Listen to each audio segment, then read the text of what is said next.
Salut à toutes et à tous, bienvenue sur ma chaîne Ciné Série Galaxy. Ça me fait plaisir de vous retrouver aujourd'hui pour une critique d'un nouveau film. Désolé du retard, c'est un film qui est sorti mercredi dernier. Je voulais m'en occuper avant, j'ai pas pu.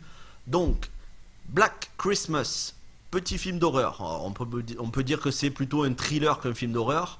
Sorti donc mercredi 11 décembre, produit par Jason Blum, le producteur maître, producteur à succès de quasiment tous les films d'horreur sortis ces dernières années. Qu'est-ce que vaut ce film? C'est un remake d'un film de 74 qui avait eu une suite en 2006, donc c'est la troisième version d'une même histoire. Qu'est-ce que ça a d'original? Est-ce que ça vaut le coup de se déplacer en salle pour aller voir ce film-là? Je vous dis tout juste après le générique. Jingle bell rock, jingle bells swing and jingle bells ring. Jingle bells square in the frosty air. Alors, Black Christmas, qu'est-ce que ça vaut? Déjà, je vais vous dire le synopsis de départ. Le pitch du film, c'est une sororité se fait décimer par des tueurs masqués. Qu'est-ce qu'une sororité? Sur des campus américains, il y a les fraternités, c'est-à-dire des groupements de garçons et uniquement de garçons, et des sororités, des groupements de filles et uniquement des filles. En général, elles habitent sous le même toit, elles se louent un appartement en colocation et elles passent leur temps, ou ils passent leur temps si c'est des mecs, mais là on va dire que c'est des filles puisque c'est une sororité, elles passent leur temps à faire des tas de choses, sauf réviser en général, et pour le coup, dans ce film, elles vont être traquées par des tueurs masqués qui, petit à petit, vont les éliminer une à une jusqu'à ce qu'elles décident de se rebeller. Au niveau du casting, alors déjà, il faut savoir que c'est un film produit par Jason Blum, le maître de l'horreur moderne, c'est-à-dire depuis facilement une petite dizaine d'années. Il produit quasiment tous les films d'horreur. Alors c'est des films d'horreur à très petit budget qui cartonnent en salle, tous les jeunes se ruent voir ces films-là. Des exemples, tous les Paranormal Activity, les Insidious, je crois même Sinister, si je me trompe pas.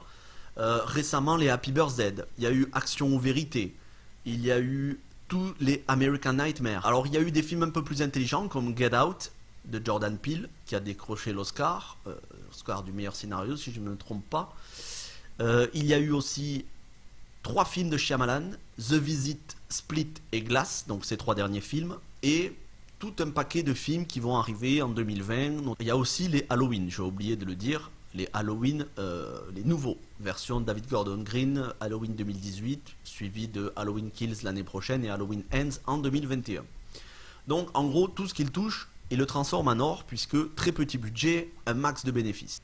Pour le coup, Black Christmas, il y a fort à parier que pour ce tout petit budget, il va aussi cartonner et il va largement se rembourser.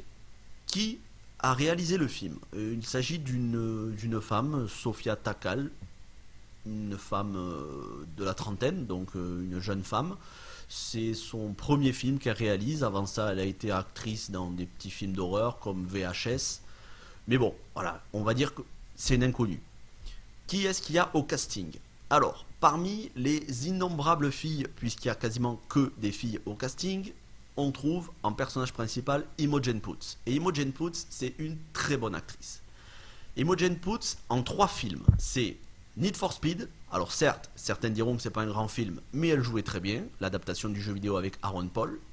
C'est Broadway Therapy, un film d'auteur réalisé par Peter Bogdanovich. Et c'est aussi Green Room de Jeremy Saulnier. Jeremy Saulnier qui a réalisé Hold the Dark. Alors je crois que le titre français c'est... Attendez, je regarde. Ni homme ni Dieu. C'était un film Netflix avec Jeffrey Wright. Donc Jeremy Saulnier qui avait fait Blue Ruin juste avant et qui a réalisé la saison 3 de True Detective.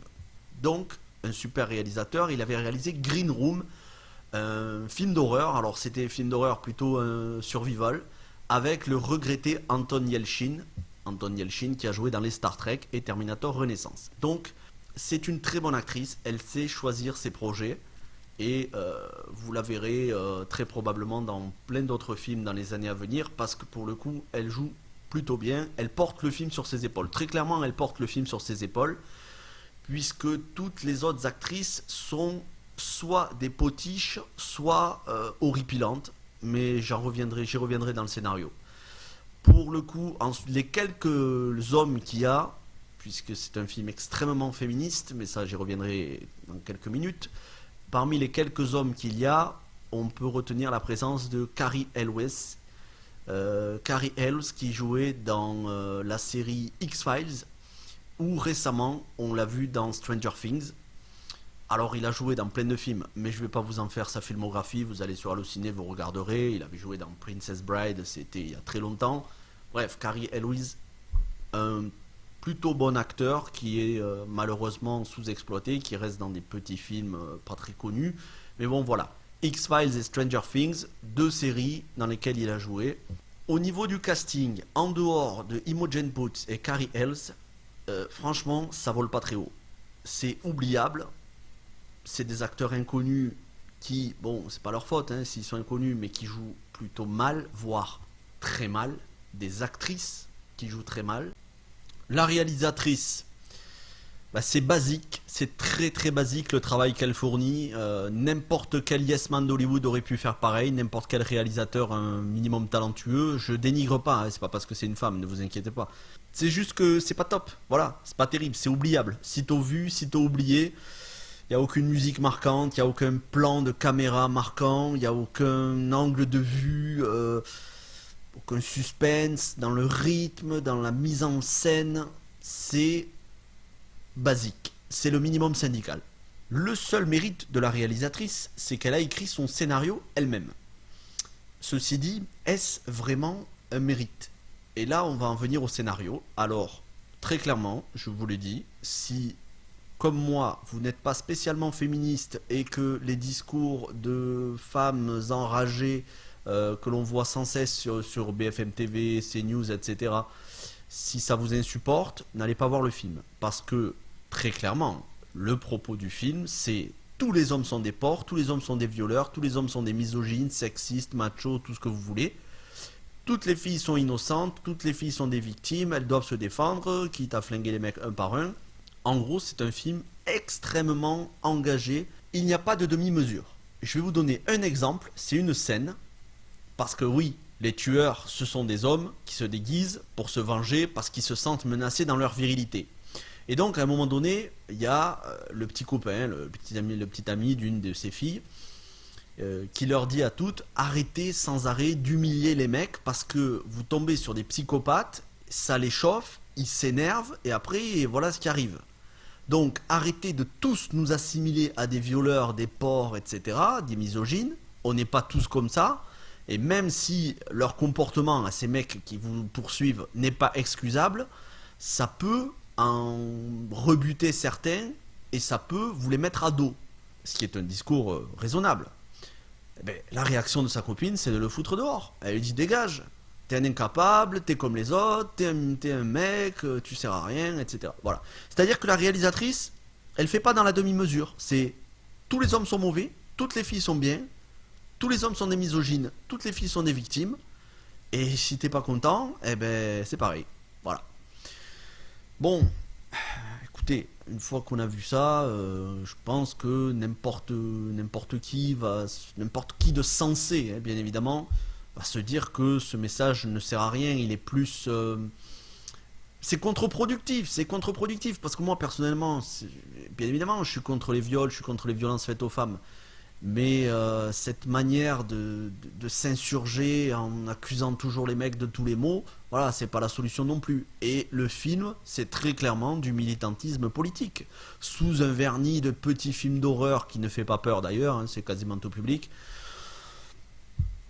Pourquoi avoir fait ça? Franchement, autant aller sur un plateau de télé et parler pendant un quart d'heure et au moins on n'aura pas gaspillé des sous à avoir un film insipide.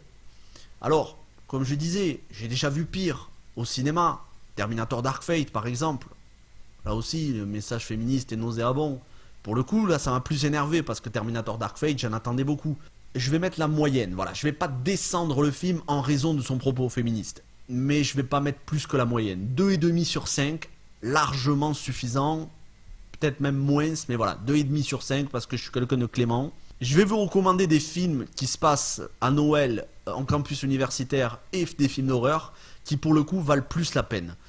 En film qui se passe sur des campus universitaires d'horreur, vous avez les 2 excellents films Happy Birthday. Happy Death Day en version originale, ils ont traduit par Happy Birthday qui ne veut rien dire. Mais bon, Happy Birthday 1 et 2, Happy Birthday to You, le 2, ce sont d'excellents films avec de l'humour, de l'action, du suspense, un petit peu d'horreur, quelques frissons. Ça part dans la science-fiction, le 2 encore plus. C'est vraiment de très bonnes surprises et c'est pareil des productions de Jason Blum. Donc, vous voyez, le mec sait produire des bons films quand il veut. Bon, c'est pas des chefs-d'œuvre non plus. En film d'horreur de Noël, puisque là ça se passe à Noël, vous avez Krampus, qui est excellent. C'est pas sur un campus universitaire, mais c'est excellent quand même. Vous avez Better Watch Out, qu'ils ont traduit par Watch Out en français. Pareil, c'est un film d'horreur de Noël avec un gros twist scénaristique au milieu, donc je vous en révèle pas plus. Voilà, 4 films. Je rajoute le Halloween 2018 pour les tueurs masqués. Halloween 2018 qui est excellent, et c'est un fan du Halloween original qui vous le dit. Voilà, ces 5 films, ça vaut largement plus la peine que Black Christmas. Maintenant, si vous avez tout vu et que vraiment vous voulez aller voir un film au cinéma, bah, allez le voir. J'espère juste que vous ne payerez pas le tarif plein pot, parce que ça me ferait mal pour vous que vous payiez 10 € pour un film comme ça. Moi, je ne les payerai pas les 10 €, c'est hors de question. Voilà. J'espère que vous avez apprécié cette critique. Si vous avez aimé la vidéo, un gros pouce bleu, un abonnement. On active les notifications parce qu'il va y avoir plein de vidéos qui vont arriver dans les jours, les semaines à venir. Je vous prépare un paquet de vidéos pour la dernière semaine de l'année, à cheval entre décembre et janvier. Il y aura un paquet de vidéos qui vont arriver. Quel que soit le moment où vous regardez cette vidéo, je vous souhaite une bonne journée, une bonne soirée, un bon appétit. Merci d'avoir pris le temps de regarder cette vidéo. À très vite.